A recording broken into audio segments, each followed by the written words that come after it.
નમસ્કાર. આકાશવાણી સમાચાર કરણ મકવાણા વાંચે છે.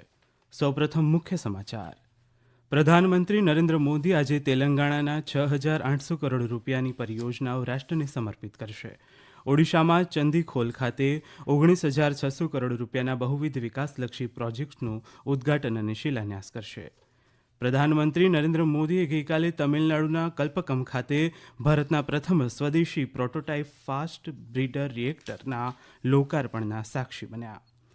નૌસેના કમાન્ડરોની 3 દિવસીય પરિષદ આજથી શરૂ થશે.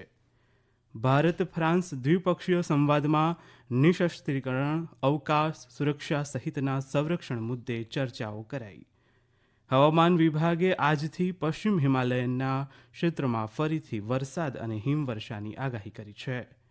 અને ફ્રેન્ચ ઓપન 2024 બેડમિન્ટન ટુર્નામેન્ટમાં પીવી સિંધુ સહિત 11 ખેલાડીઓ ભારતનું પ્રતિનિધિત્વ કરશે. સમાચાર વિસ્તારથી. પ્રધાનમંત્રી નરેન્દ્ર મોદી આજે તેલંગાણાના સાંગારેડ્ડીમાં નાગરિક ઉડ્ડયન સંશોધન સંસ્થા કેન્દ્રની અને 6,800 કરોડ રૂપિયાની અન્ય કેટલીક પરિયોજનાઓ રાષ્ટ્રને સમર્પિત કરશે. નાગરિક ઉડ્ડયન ક્ષેત્રમાં સંશોધન અને વિકાસ પ્રવૃત્તિઓને અદ્યતન કરવા અને વધારવા માટે એરપોર્ટ ઓથોરિટી ઓફ ઇન્ડિયા દ્વારા 350 કરોડ રૂપિયાથી વધુના ખર્ચે આ કેન્દ્રનું નિર્માણ કરવામાં આવ્યું છે.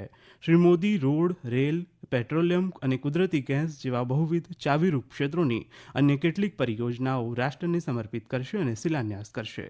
તેઓ વહેલી સવારે સિકંદરાબાદમાં મહાકાલી મંદિરમાં પૂજા કરશે.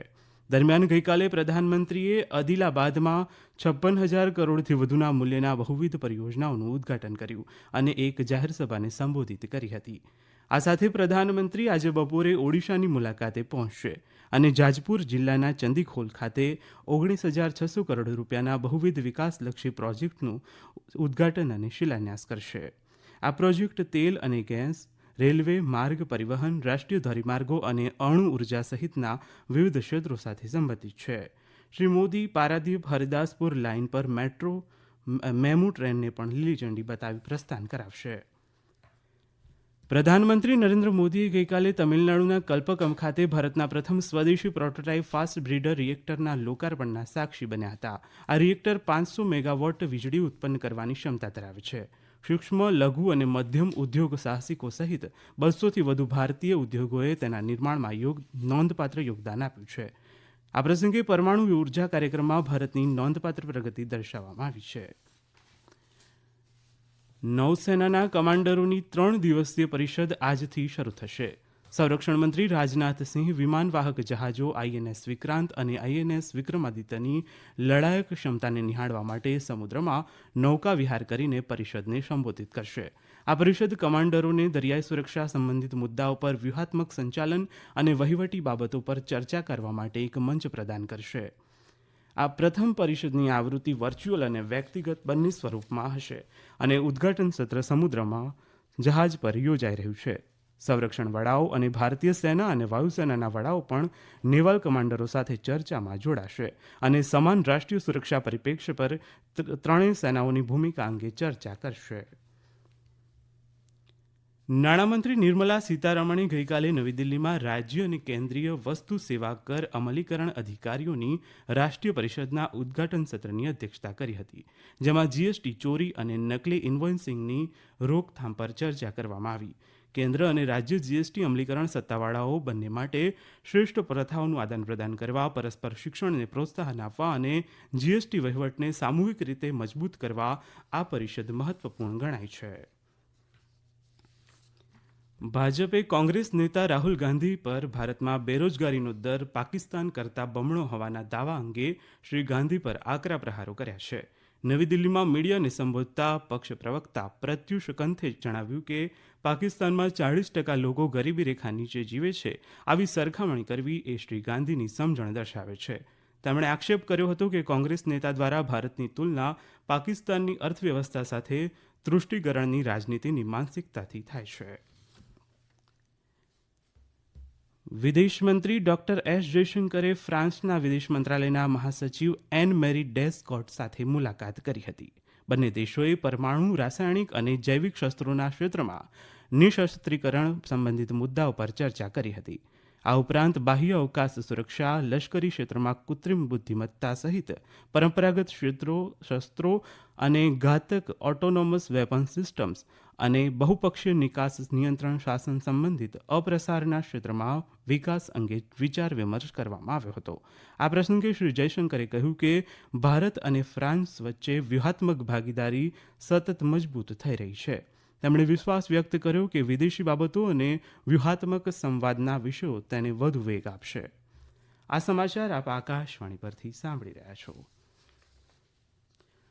ઉત્તરાખંડ સરકારે રમખાણો દરમિયાન જાહેર અને ખાનગી સંપત્તિને થયેલા નુકસાનને કારણે ખલેલ પહોંચાડવા માટે જવાબદાર લોકો પાસેથી નુકસાનની રકમ ભરપાઈ કરવા અંગેનો એક વટહુકમને મંજૂરી આપી છે. મુખ્યમંત્રી પુષ્કરસિંહ ધામીની અધ્યક્ષતામાં રાજ્ય કેબિનેટે ઉત્તરાખંડ જાહેર સરકારી અને ખાનગી મિલકત નુકસાન પુનઃપ્રાપ્તિ વટહુકમ કાયદો 2024ને રાજ્યપાલની મંજૂરી માટે મોકલવામાં આવ્યો છે.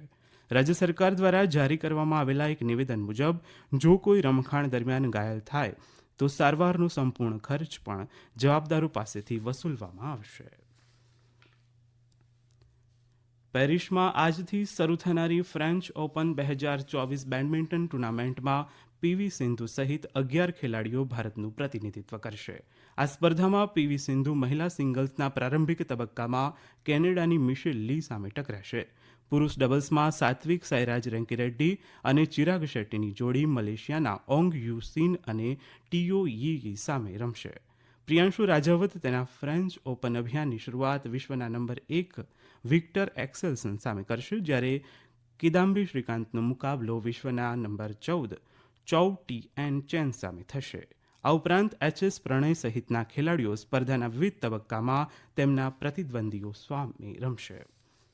મહિલા ક્રિકેટ પ્રીમિયર લીગમાં રોયલ ચેલેન્જર્સ બેંગ્લોરે ગઈકાલે બેંગ્લોરના એમ ચિન્નાસ્વામી સ્ટેડિયમમાં યુપી વોરિયર્સ સામે 23 રને વિજય મેળવ્યો છે. પ્રથમ બેટિંગ કરતા બેંગ્લોરે નિર્ધારિત 20 ઓવરમાં 3 વિકેટે 198 રન બનાવ્યા હતા. લક્ષ્યનો પીછો કરવા ઉતરેલી યુપી વોરિયર્સ ટીમ 20 ઓવરમાં 8 વિકેટે 175 રન જ બનાવી શકી હતી. અફઘાનિસ્તાનમાં ભારે વરસાદ અને હિમવર્ષાને કારણે 39 લોકોના મોત થયા છે. 30થી વધુ લોકો ઘાયલ થયા છે. ભારે હિમવર્ષાને કારણે પ્રાંતો અને જિલ્લાઓમાં સંદેશા વ્યવહાર ખોરવાયા છે. ડિઝાસ્ટર મેનેજમેન્ટ મંત્રાલયના પ્રવક્તા જનાન સાયેકે જણાવ્યું હતું કે હિમવર્ષાને કારણે હજારો પશુઓના મોત થયા છે.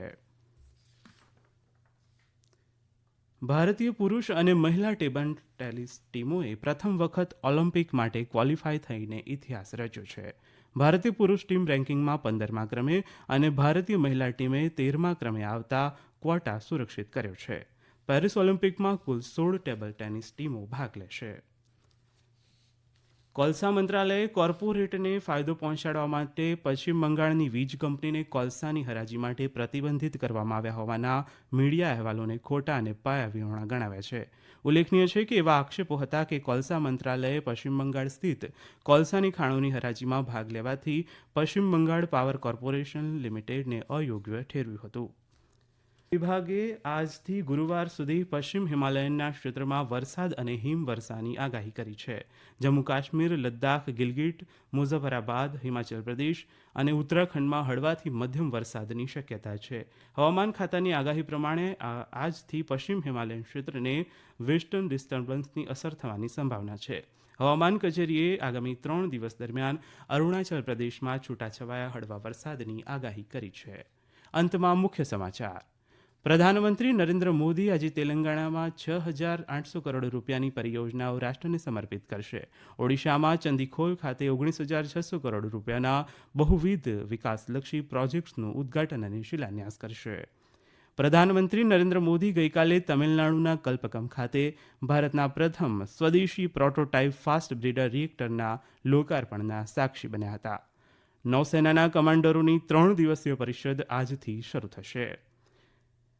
ભારત ફ્રાન્સ દ્વિપક્ષીય સંવાદમાં નિશસ્ત્રીકરણ, અવકાશ સુરક્ષા સહિતના સંરક્ષણ મુદ્દે ચર્ચાઓ કરાઈ.